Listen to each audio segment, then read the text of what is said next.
खेल रहे सब सखान के संग, और खेलते खेलते इतने में श्रीदामा भागन लगो। ठाकुर जी बोले, ए श्रीदामा कहां को जा रहे है? श्रीदामा बोलो, लाला ससुराल जा रहा हूं अपनी। ठाकुर जी बोले, नंदगाम सुनो, बरसानो सुनो, वृंदावन सुनो, गोकुल सुनो, जे ससुराल कौन सा गांव है भैया? श्रीदामा हंस के बोलो, लाला ससुराल गांव को नाम ना है। तो बोले, फिर कहा है ससुराल? बोले, जब ब्याह है जाए ना तो अपनो घर तो पीहर है और पत्नी को घर जो है का वो ससुराल है। ठाकुर जी बोले, जे पत्नी कौन होवे? बोले, लाला जैसे नंद बाबा की तेरी मैया यशोदा पत्नी है, ऐसे ही मेरा ब्याह है रो, मैं वो पत्नी लेवे जा रहा हूं, तो पत्नी के घर को ससुराल के में। ठाकुर जी गए श्रीदामा के पास, ओए श्रीदामा मेरो ससुराल कौन सा है? मेरे ससुराल को नाम बता। श्रीदाम बोलो, मुंह का पता तेरा ससुराल कौन सा? तेरी बहू जहां की होगी वही तेरा ससुराल। बोले, मेरी बहू कहाँ है? श्रीदामा बोलो, लाला मुंह मत पूछे, मैया तो जाके पूछ। ठाकुर जी तो आज पहुंच गए सुबेरे ही, और यशोदा मैया से जाकर के रोने लगे। मैया बोली, काय गुरो रा लाला? बोले, मैया तेने मुझे इतनी बड़ी बात छिपाई। मैया बोली, कहा छुपा दियो मैंने? बोले, तेने मेरी ससुराल को नाम ना बतायो आज तक। मैं 3.5 बरस को बूढ़ा है गो, अभी तक मुंह मेरी ससुराल ना पता। और वो श्रीदामा अपनी ससुराल गए बहू लेवे। यशोदा मैया बोली, लाला तेरी संगत सुधारनी पड़ेगी, सबरे सखा तो दिन ब दिन बिगाड़ते जा रहे हैं, तूने एक बड़ो है जा, तेरी ससुराल है जाएगी। ठाकुर जी बोले, बड़े कैसे हूं मैं? बोले, जब खुद दूध पीन लगेगो, खुद नहान लगेगो, खुद तैयार है जाएगो, घर के सब काम अन्य करने लगेगो, तू बड़ा हो जाएगो, तेरो ब्याह करा दूंगी। महाराज वही दिना ठाकुर जी गए, अपने सबरे पुराने लत्ता कपड़ा लेकर के आए, धोने लगे उन्हें, अपने आप दूध पीन लगे, अपने आप भोजन करने लगे, अपने आप ही उठ पटांग श्रृंगार करने लगे। शाम को बोले, मैया मैं बड़ो है गो, अब ब्याह करा दे मेरो। मैया बोली, वाह दिन में ही बड़ो है गो तू। मैया तो बोले, मैया देख तू बात ने मत बदले, बार बार मुझे कह तू ऐसा कर तो ब्याह कराऊंगी, बड़ो है जा तो ब्याह कराऊंगी। अब सब काम मैंने कर दिए, घर के सब काम काज करने लगो मैं, देख अपना श्रृंगार खुद करके आऊं, देख कैसा लग रहा हूं मैं। मैया बोली, ओठ वारी चीज आंखन में लगा के आयो, आंख वारी ओठन में लगा के आयो, यूं करो बड़ो है गो मैं। ठाकुर जी बोले, मैया मेरो ब्याह करा दे, नहीं तो श्रीदामा बहू लेके आ रहा हूं, बाकी बहू ले आऊंगा मैं, वही की बहू को ले आऊंगा, वही की ससुराल को अपना बना लूंगा। तभी एक सखा दौड़ो दौड़ो आया, बोले, ए लाला देख श्रीदामा बहू लेके आ गो। बहू को नाम सुनते ही ठाकुर जी तो मचल गए, लेके चल मुंह को जल्दी। मैया रोकने लगी, बोले, लाला ने सुधर के तो जा, कैसो बन के जा रहा है? ठाकुर जी तो दौड़े दौड़े गए, बोले बीच रास्ता में रोक ले, सबको कथा पता है। माधवी की माँ ने पहले ही मना करके भेजा था कि बोले, तेरे सखा, तेरे पति जो श्रीदामा, उनके जो सखा कृष्ण है, उनको मुख मत दिखाइयो। ठाकुर जी पालकी में घुस गए, हाथ पांव जोड़ के कहने लगे, भाभी जी एक बार ने अपना मुख दिखाए दो, लेकिन माधवी ने नहीं दिखाया। ठाकुर जी कह रहे हैं, देख ले, बड़े बड़े जोगी, बड़े बड़े तपस्वी, बड़े बड़े ध्यानी हमारे मुख को देखवे के काजे तड़पे, और हम तेरे सामने बैठे, तू हमें मोहना दिखा रही अपनो। माधवी ने मुख नहीं दिखाया। ठाकुर जी बोले, ठीक है, तड़पेगी मुख को देखवे के काजे। माधवी बोली, मोए ना तड़पनो, मेरे पास मेरो खसम है, वही देख लूंगी, तुम्हें काई को देखना। ठाकुर जी बोले, वचन दे के जा रहा हूं, तड़पेगी। जैसे छोटे से बालक कभी कभी बड़ी बड़ी बात करते हैं तो बड़े लोग उसको मजाक में लेते हैं, ऐसी माधवी ने भी मजाक में लिया, देखा ही नहीं ठाकुर जी को। श्री शुकाचार्य जी वर्णन करते हैं, वृंदावन में कैसी स्थिति है।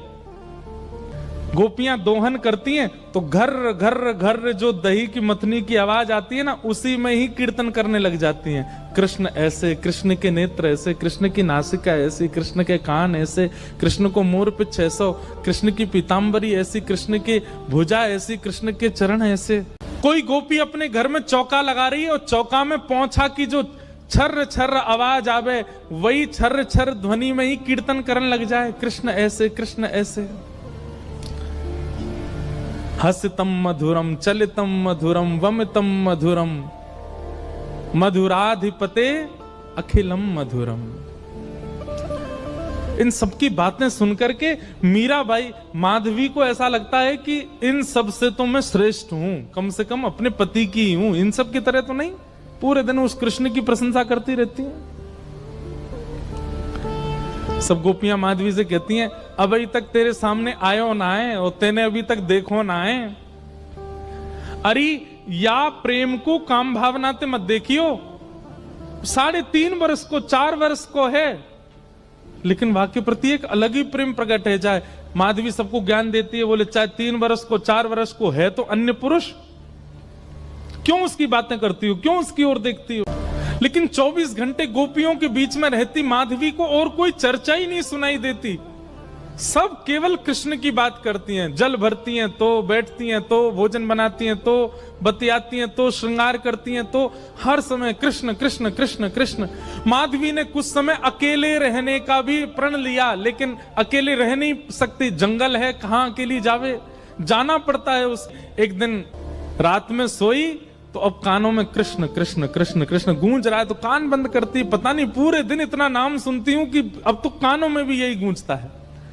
कान बंद करके सोती है तो स्वप्न में कृष्ण ऐसे हैं। अब कृष्ण देखे नहीं है, लेकिन उसको श्याम वर्ण, पीली पीतांबरी, वंशी, मोर पिच्छ सब अनुभव होता है।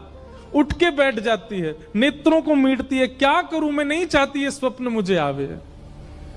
अब धीरे धीरे माधवी की स्थिति ऐसी होने लगी कि अब वो ना चाह करके भी कृष्णमयी ही हो गई है। रात्रि में सोती, अचानक उठ बैठती है, ऐसा लगता है मानो जैसे उसका हाथ पकड़ लिया हो।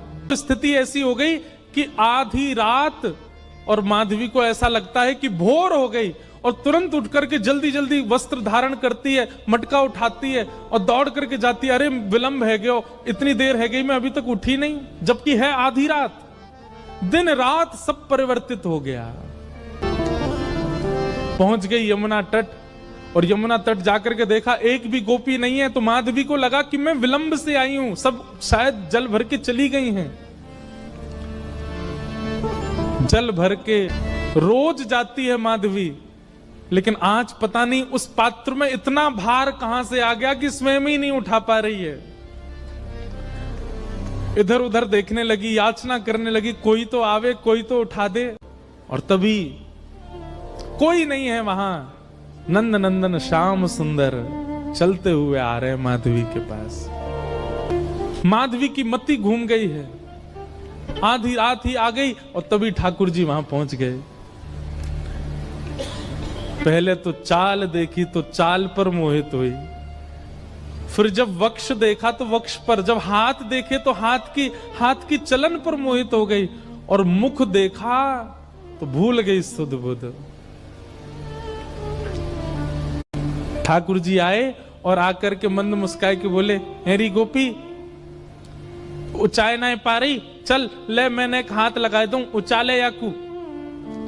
और एक तरफ से माधवी ने मटकी पकड़ी और दूसरी तरफ से ठाकुर जी आकर के नन्हे से गोपाल जी ने जैसे ही हाथ लगाया मटकी उठने लगी, लेकिन मटकी पर नेक सहारा देते माधवी रख लेती, ऐसा नहीं। ठाकुर जी मटकी उछा के, जैसे जैसे मटकी उछ रही है वैसे वैसे ठाकुर जी लंबे होते जा रहे हैं, और बिल्कुल माधवी के नेत्रन के सामने आकर के खड़े है गए। कटाक्ष नेत्रों के सामने कोई गोपी टिक नहीं पाती, और माधवी को ठाकुर जी प्रत्यक्ष देख रहे हैं, सामने खड़े हैं कि। और वो एक क्षण के लिए जो रूप माधुरी का दर्शन हुआ, वो दर्शन देकर के ठाकुर जी खिलखिल करते हुए भाग गए वहां से। अब माधवी चाहती है कि पीछे भागे, लेकिन पैर स्तब्ध हो गए। माधवी चाहती है कि चिल्लाए कि रुक जाओ, पर बोल नहीं पा रही है। माधवी चाहती है कि इधर गए मैं नेत्र घुमा करके देख लूं, पर नेत्र घूम नहीं पा रहे। पूरा शरीर मानो जैसे एक स्थूल स्तब्ध एक मूर्तिमंत की तरह खड़ा हो गया है। केवल नेत्रों से अश्रु गिर रहे हैं, कुछ नहीं कर पा रही, बेसुध है माधवी। वहीं खड़ी रही तब तक जब तक भोर में गोपियां जल भरने नहीं आ गईं। अश्रु जलों से जल पूरा वस्त्र भीग चुके हैं माधवी के, और तभी सब गोपियां आई, आकर के देख, अरे ये माधवी ये पहले ही आ गई जल भरवे। सब ने जाकर के हिलाया, स्पर्श के बाद भी माधवी हिल नहीं पा रही है, बस नेत्र लाल पड़े हैं, अपलक नेत्र हैं और नेत्रों से केवल अश्रु गिर रहे हैं। बोलना चाहती है, कहना चाहती है, चिल्लाना चाहती है, किसी को पकड़ना चाहती है, पर कुछ नहीं कर पा रही है। तब एक गोपी गई और जमुना जल लेकर के जैसे ही माधवी के मुख पे छिड़को, माधवी तुरंत सचल जैसी हो गई और धड़ाम से मूर्छित होकर गिरी। गोपियां सब उसके चरण मसलने लगी, हाथ पकड़ने लगी, सिर सहलाने लगी और जैसे होश में आई, होश में आती बस रो रही है और पूछ रही है वो कहां है, मोहिनी मूरत सांवली सूरत, वो कहां है।